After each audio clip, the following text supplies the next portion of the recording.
Em 1604, Galileu argumentou que a distância percorrida por um corpo em movimento retilíneo uniforme, no qual a velocidade cresce proporcionalmente com a distância, é dada por S igual a ct², onde S é o espaço percorrido, T o tempo decorrido e C uma constante. Quase um século depois, conta a história que um belo dia Newton observou a queda de uma maçã de uma árvore. Newton já havia formulado a teoria da gravitação universal, e por isso ele sabia que a equação que governa a queda da maçã é S igual a 1/2 de gt², onde g é igual a 10 metros por segundo ao quadrado, é o valor aproximado da constante gravitacional, e t é o tempo. Por essa forma, se a maçã leva 2 segundos para chegar ao solo, temos S igual a 20 metros. Então podemos escrever velocidade média igual ao espaço percorrido pelo tempo percorrido igual a 10 metros por segundo. Mas estaria a maçã a 10 metros por segundo quando atingiu o solo? Evidentemente não, porque se a velocidade média é 10 metros por segundo e o movimento é acelerado, ela atingiu o solo a uma velocidade maior que 10 metros por segundo. A pergunta que Newton se fez e que determinou o ponto de partida para o que chamamos de cálculo foi: qual é a velocidade da maçã ao tocar o solo?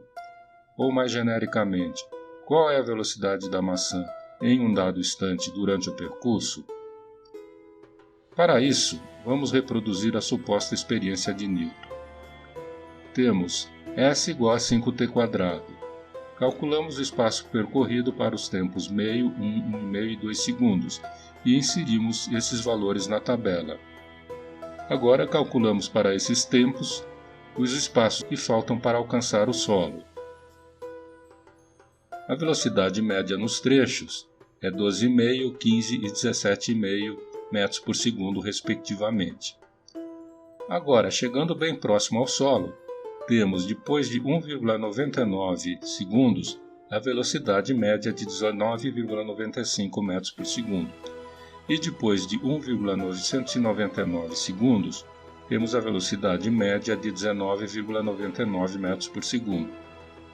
Se continuarmos a reduzir o intervalo de tempo, fica claro que à medida que a maçã se aproxima do solo, a velocidade média tende para 20 metros por segundo, ou seja, a velocidade com que a maçã atinge o solo tende a 20 metros por segundo. Esse fato singelo é a base do cálculo diferencial. O que acabamos de ilustrar foi a razão da variação instantânea, ou o limite da razão ΔS ΔT, quando ΔT tende para zero.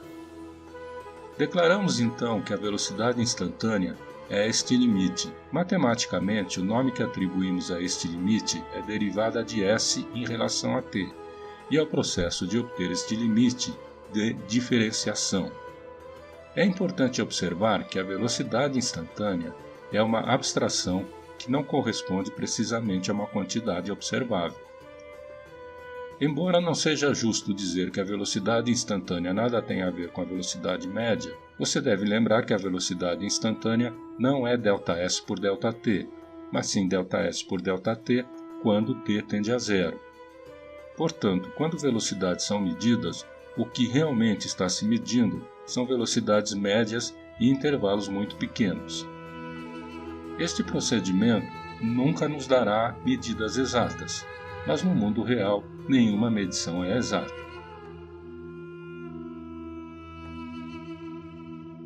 Suponha que você está em um carro percorrendo uma estrada.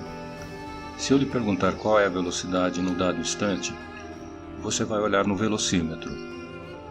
Porém, o velocímetro, na verdade, está computando uma diferença de velocidades, isto é, velocidades médias entre dois instantes muito próximos. Por exemplo, se ele percorreu 16 metros entre 10 e 11 segundos, ele computa a velocidade média 16 metros por segundo igual a 57 km por hora. Mas digamos que alguém tirou uma foto do carro em movimento. Supondo que a foto é tirada praticamente instantaneamente, qual é a velocidade do carro exatamente no instante da foto? Se o carro está com velocidade constante, Vemos pelo gráfico que essa velocidade é representada pelo quociente ds/dt, ou pela inclinação da reta S igual vt. E poderíamos tomar dois pontos quaisquer nessa reta, não importa o quão distantes ou quão próximos, e teríamos a mesma inclinação, ou seja, a mesma velocidade. Agora, as ideias de Newton e Leibniz foram a de construir as ferramentas para que possamos pensar sobre a taxa de variação não apenas de uma reta, mas a taxa de variação em uma curva, que possivelmente está em constante mudança. Para isso, eles desenvolveram de forma independente a noção de derivada.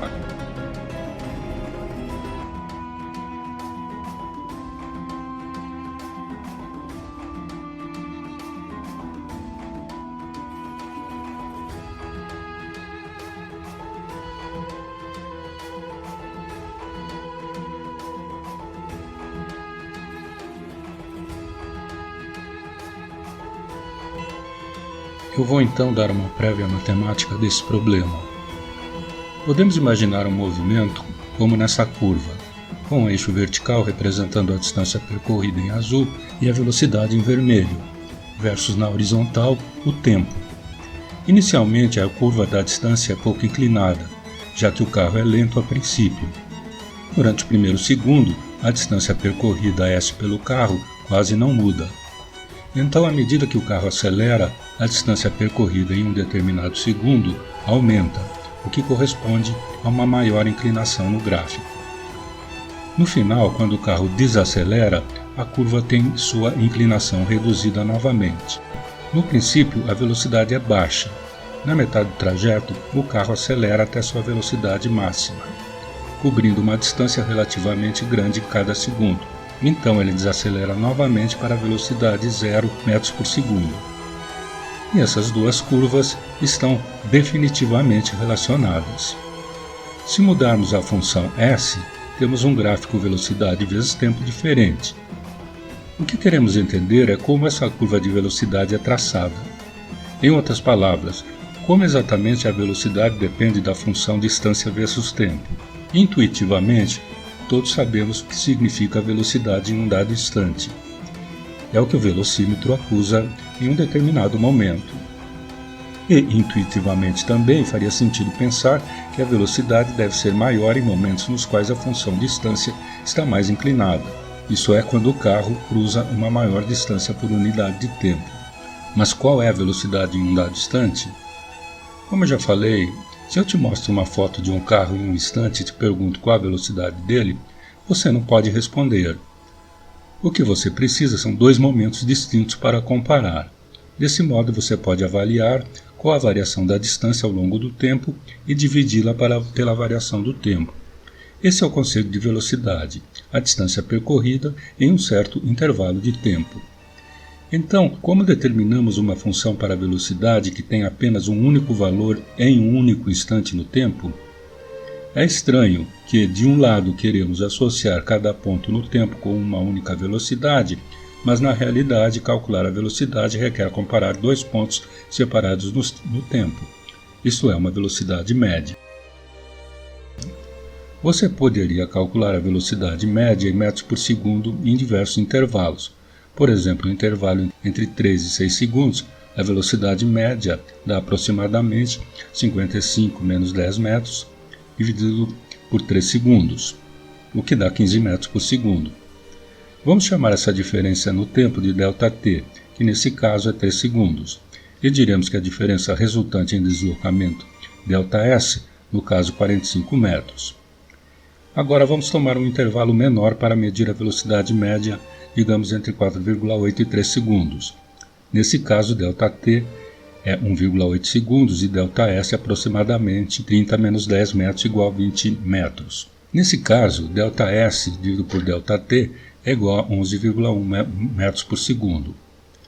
Agora vamos reduzir ainda mais o intervalo de tempo para 3,2 e 3 segundos igual a 0,2 segundos. S variou de 12 até 10 metros igual a 2 metros, e nesse caso, ΔS ΔT igual a 10 metros por segundo. Então, uma conclusão que você poderia tirar é fazer ΔT igual a zero e teríamos uma velocidade em exatamente 3 segundos. Infelizmente não é possível dividir por zero, mas se você lembrar o conceito de limite, poderia dizer que a velocidade em 3 segundos é igual a ΔS dividido por ΔT quando ΔT tende a zero. Mas qual é esse valor?